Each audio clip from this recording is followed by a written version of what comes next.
রাশিয়ার মিসাইল, ইরানের ড্রোন, শক্তিশালী প্রতিপক্ষ আমেরিকার বিরুদ্ধে এসবই ভেনেজুয়েলার শক্তি।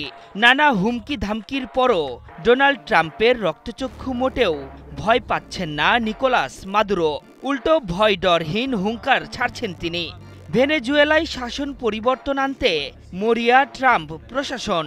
এ লক্ষ্যে মাদুরোকে মাদকের গডফাদার আখ্যা দিয়ে দেশটির দিকে নজর দিয়েছেন ট্রাম্প। তাতে কি শক্তিশালী আমেরিকার কোনো কিছুই দমিয়ে রাখতে পারছে না কারাকাসকে? কিসের শক্তিতে এত উজ্জীবিত মাদুরো? কিংবা যুদ্ধের ময়দানে মার্কিন বাহিনীর বিরুদ্ধে কতটুকুই বা লড়াই করতে পারবে তার সেনারা? তা নিয়ে চলছে তুমুল আলোচনা।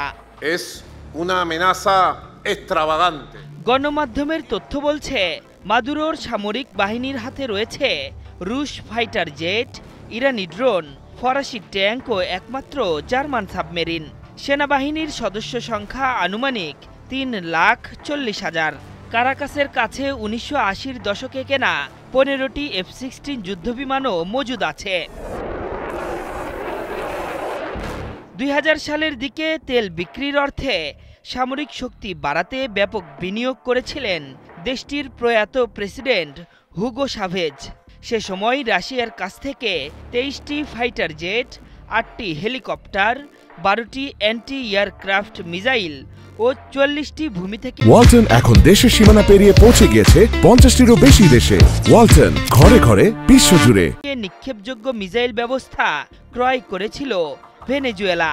2006 থেকে 2011 সালের মধ্যে এসব অস্ত্র কেনায় খরচ হয়েছিল $1100 কোটি।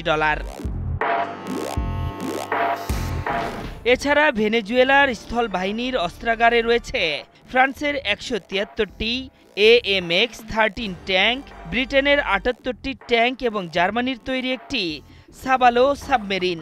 নৌবাহিনীর হাতে আছে একটি ইতালীয় ফ্রিগেট, 9টি টহল নৌযান, 25টি সাজোয়া স্পিডবোট এবং সৈন্য বহনে সক্ষম 3টি ল্যান্ডিং জাহাজ।